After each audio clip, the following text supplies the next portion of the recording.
Quentin, bonjour. Rida, prêt? On y va? C'est le jour J. Allez, je vous en prie. Allez. Bien, les premiers candidats, ils s'appellent Quentin Ancry et Rida Bourgi. Ils ont 29 et 30 ans, ils sont de l'EM Lyon, c'est d'ailleurs là qu'ils se sont connus. Ils ont créé une boîte il y a 6 mois seulement, elle est toute récente, ça s'appelle Robovision France. Je ne peux pas en dire plus parce qu'ils ont 3 minutes pour plancher. C'est une canne qui va formidablement aider pour la mobilité de tous les aveugles et les malvoyants. Quentin, Rida, venez, n'ayez pas peur, enfin, ça ne va pas être facile. Bonjour. Vous avez 3 minutes, pas une seconde de plus, pour convaincre. Vous êtes prêts? Prêt. Eh bien, top chrono. Bonjour, je m'appelle Rida Bourgi, je suis fondateur de Robovision France. Bonjour, je m'appelle Quentin Ancry, je suis chef des opérations. Notre start-up adresse la problématique de la mobilité des aveugles. Aujourd'hui, sur le marché, il y a plusieurs solutions qui existent, comme les applications mobiles, la canne ultrason et les lunettes intelligentes. Aussi, à ne pas oublier le meilleur ami de l'homme, le chien guide. Mais celui-ci aussi présente plusieurs problèmes. Il coûte très cher, il est compliqué à entraîner et il n'est pas accessible à tout le monde. Avec tout le développement des nouvelles technologies comme la voiture autonome, plusieurs possibilités et opportunités sont ouvertes aujourd'hui pour résoudre le problème de la mobilité des non-voyants. C'est pour cela que notre équipe à Robovision a conçu Mimi, la première canne autonome. Pour mieux vous décrire Mimi de façon très simple, Mimi est une canne avec des roues, des caméras et utilise l'intelligence artificielle pour pouvoir imiter le chien. Mais concrètement, comment ça marche? Premièrement, la personne doit utiliser les commandes vocales pour donner le point d'arrivée à la canne. Deuxièmement, la canne se géocalise et planifie le parcours et calcule les trajectoires. Et en utilisant le computer vision, qui est l'intelligence artificielle, notre sujet aujourd'hui, aide à éviter les obstacles. Et troisièmement, et enfin, avec le machine learning, la canne s'adapte à l'utilisateur pour mieux créer une expérience personnalisée. C'est donc pour cela que nous sommes ici devant vous aujourd'hui, le jury de 697 IA, Boostil Lyon, M. Michou, afin de pouvoir mettre en place un partenariat stratégique pour aider au développement de notre projet. Aujourd'hui, nous avons pu tester en partenariat avec l'Union nationale des aveugles et des déficients visuels notre premier prototype. Et le responsable du bureau de Lyon, M. Ketab, nous a demandé de revenir rapidement avec Mimi, avec notre première version.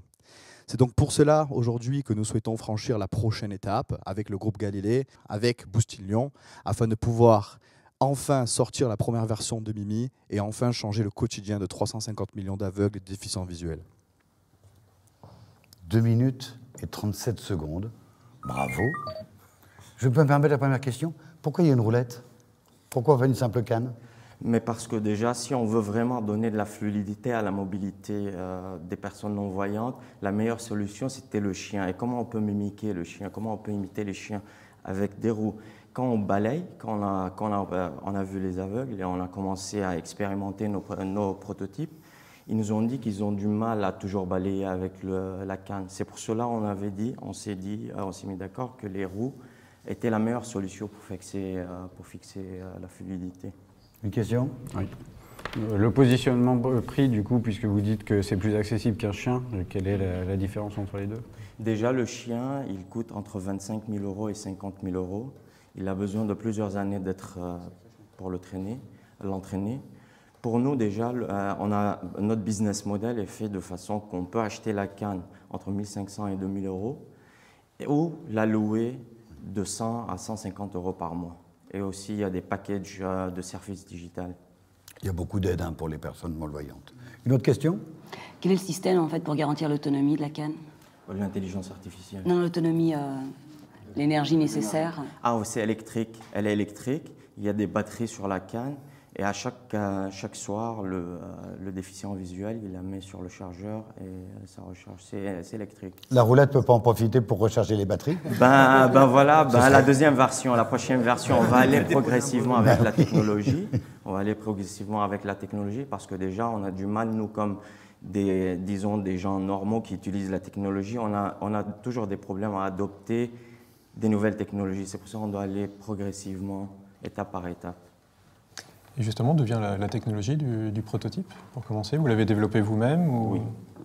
Quand on a testé le proof of concept, on a utilisé une voiture télécommandée avec une canne pour seulement voir si les non-voyants ont la confiance d'utiliser cette canne et s'ils vont l'aimer. Et notamment, comme Quentin l'a dit, on a eu un très très bon retour des déficients visuels qui nous attendent impatiemment. C'est quoi votre stratégie de croissance? Au début, nous, on va aller dans une ville, par exemple Lyon ou Toulouse, qui sont des villes connectées déjà en termes d'infrastructure, pour pouvoir donner de la puissance à la canne et du pouvoir de connectivité. Et après avoir testé et expérimenté notre produit, on va faire le roll-out sur toute la France et après aller à l'international. J'aimerais compléter ce point en citant les membres de l'équipe, donc Hamza, Clara et Salvatore, qui sont titulaires d'un PhD en nucléaire et en électronique, qui nous permettent d'avancer sur le produit. Qu'est-ce que vient faire le nucléaire dans cette affaire? C'est la meilleure du secteur d'énergie, c'est la plus avancée. Quand on parle... Mimi sera nucléaire? Si tu veux. Laure Bourgois. Oui, je voulais savoir, c'est une question technique en fait, donc vous utilisez un système d'information géographique. Oui. Lequel?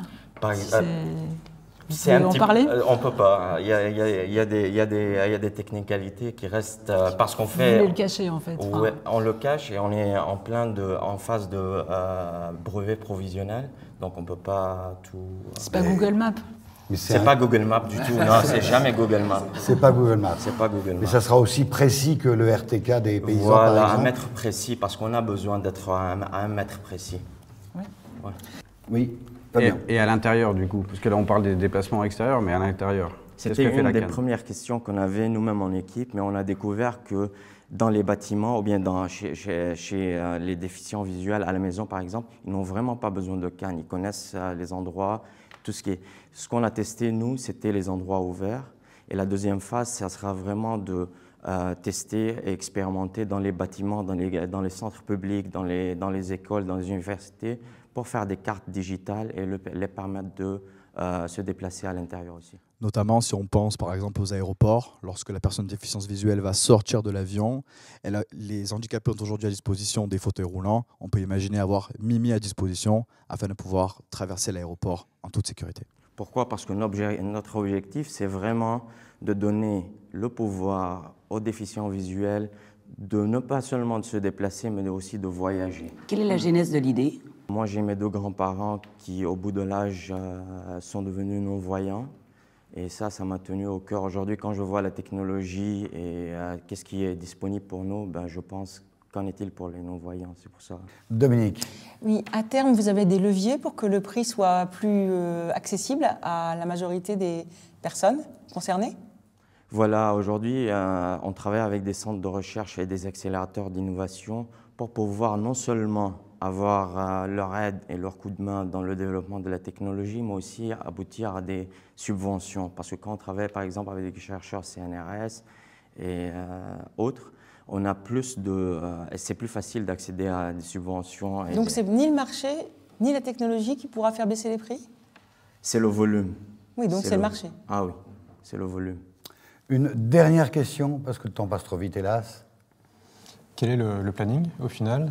Vous avez une levée de fonds de prévu, le premier prototype ou premier de série plutôt, quand est-ce qu'il arrive? Le premier, déjà, on est dans une phase où on veut lever des fonds. On participe dans des concours déjà et on demande des subventions qui sont nationales au niveau de la région et au niveau national. Et après, on tente de lever des fonds auprès des VC pour pouvoir... Des VC. Des VC. Des venture capital. Merci. Pour pouvoir commencer à commercialiser Mimi en fin 2020. Merci.